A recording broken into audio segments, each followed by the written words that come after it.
Alright, so I figure I'm gonna do a video on this. Some of you guys are like this. I don't understand why randomly videos just do super freaking well. I did a video on doing like the idle air control valve on our old Honda Accord that my wife had before we got married. And for some reason that thing got a crap load of views. So we're gonna be working on the Dakota now. I'm only gonna be here for like maybe 20-30 minutes just to kind of like mess with the exhaust. But I have like 700 milligrams of pre-workout caffeine in me, and I'm just like, I just want to move. So this was one of the stipulations. My dad did the inspection on our Dakota, and he said I need to put an exhaust on it. So what we're gonna do, not tonight, I just want to get this all mocked up. This is just a universal kit, and I kind of want to try my luck on some 60-10 welding this shit. I believe this is just like standard steel and shit. It's just a universal kit. So what we're gonna do, this is 3-inch. I'm gonna start mocking it out. We use the crease in the floor. I think it'll make more sense to go this way because that should be 3-inch outside or inside to out. I'll have to measure it. Pretty sure that's going to be like 3-inch outside diameter, and that's like 3-inch inside diameter. So I'm going to take a 45. There's so much oil and shit on this. So we're just going to plop that like that. And then we're going to take, let's say, an overpipe like this. Okay. Starting to get somewhere.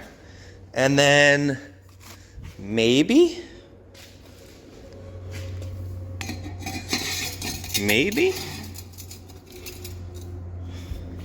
like something kind of sort of like that, but like I don't know.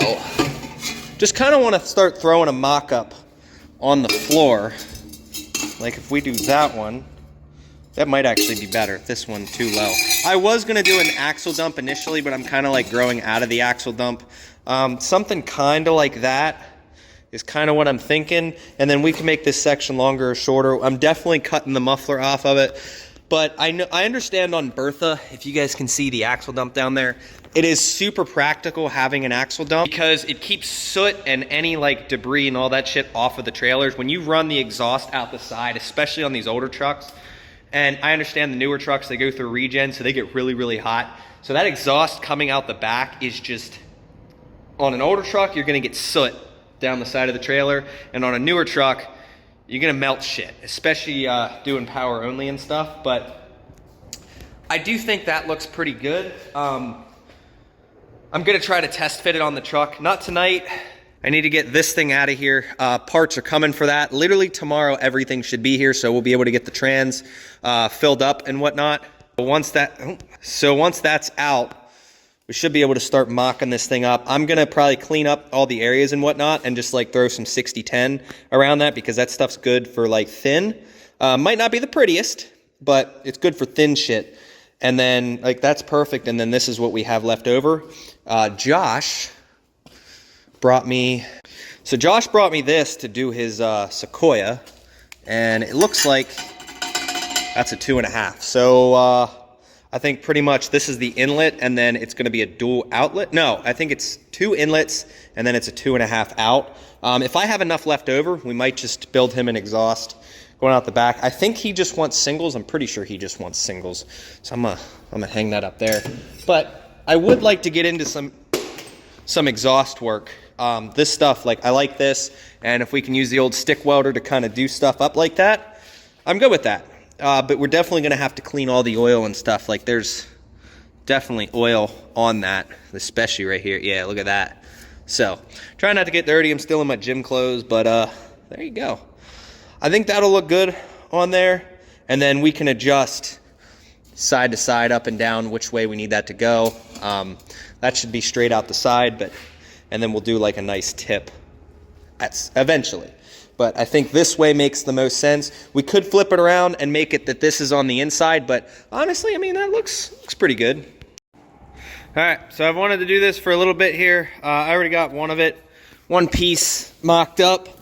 It's just sitting here because I think we're gonna end up cutting the muffler off eventually. but you guys can see this is where the exhaust ends. So I'm just slipping this over for a mock-up.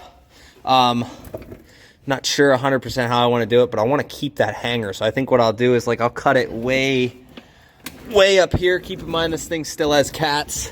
So probably like chop it like right around here. Not tonight. I'm not doing this tonight, but you guys will see. And I've already put a piece up there, and then somebody welded a janky hanger up there. So we'll probably put it like something like that. Ignore those shit ass. Learning 60-10 welds on an exhaust is just, that looks like shit. But now, I got this whole exhaust kit over here, basically 3-inch. So I think this one here and this one here, what we're gonna do is we're gonna bring it down and over. Let me get up under there and I'll show you. So I think right about there is where that's gonna sit. It clears the shock by a bunch. Bring it up a little bit. I'm definitely gonna have to figure out how I want to make it go out, but this is at least an axle dump setup. But the plan is not gonna work now. But the plan was to pretty much have this come out like right about here, and then I just chop that off and do a tip. But that's where we're at with that. I'm gonna put a Sharpie marker on there, and then I'll just throw a little weld on there. We're not gonna sit here and use clamps and shit and this and that. So, but yeah, she definitely she likes it now. So I told her I'll make it a little louder and then make it come out the back. That way it's legal for inspection and whatnot. And we also got another guy coming in, Saturn. I got a catalytic converter and a bunch of other brand new parts for a Saturn we got to do. I do other things other than diesels here and there. So shitty 60-10 welds aside, this is so far what we come up with. If I were to do some shit like this for a customer, absolutely not. I would not do this. Kind of doing it in the quick and dirty method. I'm not squeezing the clamps together or anything like that. Literally just like getting it close, welding it out, throwing it back on the truck, finding the next piece. This is just kind of literally, like I was saying, quick and dirty method. I do not care at all how it turns out. As long as it doesn't leak, it seals, I can paint it. I don't care. And like I said, it's going on mine and my wife's vehicle. It's not like it's gonna hurt anything. Even, I'd probably do the same thing on Bertha. I don't think the welds on Bertha were that great back when I did it on a MIG welder. Like, it wasn't hateful. I could stack dimes with the MIG welder, but yeah, this. Still learning the thin shit with the 60-10, and my rod's probably not all the best. My rod's been getting dirty and this and that. So, all right, so this is where I'm gonna leave it for right now. You guys can see it kind of comes out there. I need another 45. The 90 is too much, and that straight is too much. I tried to bring it out, but the plan, initially I wanted it like this, but I think if we stick a 45 in there, it will bring it out exactly where I need. So I need to get some more 3-inch 45, and then that, let's see, let's go down here. One of these nights, probably when I get back from my trip, whatever I find, I'm gonna go and figure out, probably just cut it like right here, and then probably just chop this, try to cut around that hanger. But if I cut it like right there, and then take this muffler to AutoZone, and I can get it sized, so I know what size to put on there, and then we'll just clamp that, weld everything solid, go get some mounts. I'm not gonna put this on the truck right now. You can see somebody did a nice botch welding job up there. Ignore my nice botch welding jobs. I can only do so much. You guys will understand. But let's see how it sounds as is, just to kind of let you guys in on it before I decide to commit.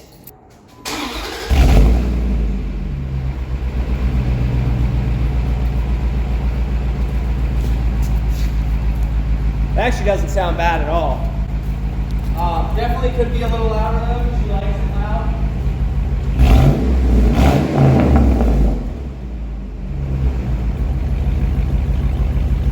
Yeah. I definitely think it'll sound better without the muffler. So, and I think she'll appreciate it as well. She likes, I cut the rest of the exhaust off the one day because there is a secondary muffler. There's one cat on each bank, a muffler, and then a second muffler. And the exhaust actually rotted off. Believe it or not, there's no rust on this truck at all, except this guy right here. And it's very minor, but very, very clean Dakota. And she loves it. We put like 20,000 miles on it now. It's been great, but it did need some love. So I put about 700 bucks into it a couple weeks ago. Brand new. We got the race brakes. You guys will see there. We did new control arms, ball joints. It does have a lift kit on it. I bought it from my dad, and he did the lift kit. We did brand new U-joints on the drive shaft, as you can see there, upper and lower. And I still got to do the shocks. I've been lazy, don't really feel like doing them. The shocks are still in the back seat, but the exhaust was one of the things we had to accomplish. And then, yeah, like I said, I'll handle that when I get back from my trip. But I do have brand new shocks for it, but those aren't necessary. And then Detroit Axle sends out brand new lug nuts. Brand new lug nuts with their brake kit. So I got a set of lug nuts if anybody needs them for a Dakota. So that's the exhaust there. Goes up and over the axle and kind of out at an angle. And I mean, other than the welds, I think I did a decent job. I'm not going to zoom in on them too much, but keep in mind, if I turn the welder down, it just keeps sticking. Like there's nothing I can do. And then if I turn it up, it's too much. It just burns through. So you got to like run a small, quick pass, move on to the next side, small, quick pass. It just slowly figured it out. I think my 60-10 rod definitely is too thick. I think I'm using 1/8 inch. I knew it was 1/8, but 1/8 sounded too much. And then my 70-10, which I'm not going to use on the thin stuff, 3/32. So maybe I should get some 3/32 60-10 if I'm going to do exhaust stuff. All right, so because work truck, I had to do it. Wife does not know about this, and I'm not going to tell her about it. I'm just going to let it happen. This is going to be a temporary though, because I do want to get a headache rack, and then this will mount to the headache rack, kind of like Bertha has. And then we also got the fire extinguisher there, because why not? But this fucker is bright. This is from aux beam. I'm going to turn it on, and then you guys can see. So that's from aux beam. They sent this to me a long while ago, and I've been meaning to install it on something, but then we parted the truck out that we were going to put it on. That was for Otis. I think they sent me out this probably a year ago. No, how long did I have had Otis? I don't remember. I forget when I had this, but yeah. So let's get this wired up and then try to see how long it takes until the wife notices it. All right, I had to extend some wires, but I made a nice loom all the way down. And now, I haven't mounted the switch 100% yet. I'm gonna leave all this because I'm notorious for leaving my fucking messes. Because I'm tired of cleaning stuff up at the end of the day. Look, this is my way of cleaning up at the end of the day.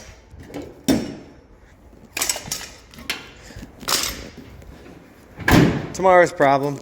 All right, so I just temporarily put the switch right here. So we have that. God damn. Yeah, that is extremely bright. So next time someone wants to be behind me with their high beams on, but it makes a nice work light. And then I don't know why they sent it to me with this feature. I didn't ask for the blue, but that's how they sent it to me, with a very dim blue. That is one reason why I will not put this light bar facing forward. They sent it to me and I asked for the flashy ones like my old one, and they sent me that, and I had no idea they were gonna do that. And I'm like, that's gonna get me in trouble, because like one of the days, like it's so dim that you probably can't see it in the front. Like I didn't even know it was coming on when I was hitting the switch, and it's just so dim. Like you'd have it on and you'd never know it's on, and then you get pulled over. Oh yeah, straight to jail. Impersonating an officer, absolutely not. Aux beam, I don't know why you sent me that. It really doesn't look out of place either. Like I said, a headache rack's gonna go there too. I don't know if I'm gonna tell the wife about it. I'll let her figure it out. It's sturdy. It just, this part of the bed for some reason has always been like that, but a headache rack will do it. So kind of nice. Backing up, bam. I'm gonna showcase this. All right, I did take a lot of the aux beam stuff out of the description. Same with the parts am stuff, because of like, I love the parts am stuff, but my problem is I cannot justify setting you guys a product that really only lasts a year. I mean, there's 60 bucks for those cab lights, but you only get about a year out of them. So let's, but here, let me turn this light off and zoom in a little bit, and then bam. Now let me turn the big light off. I'll show you just how bright this bad Larry is.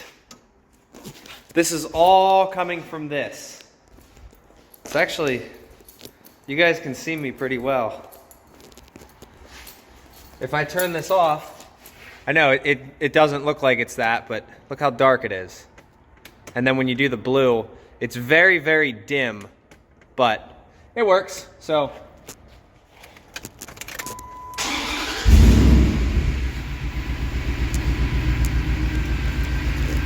unfortunately, this thing is that 4.7 Magnum V8 that Dodge does.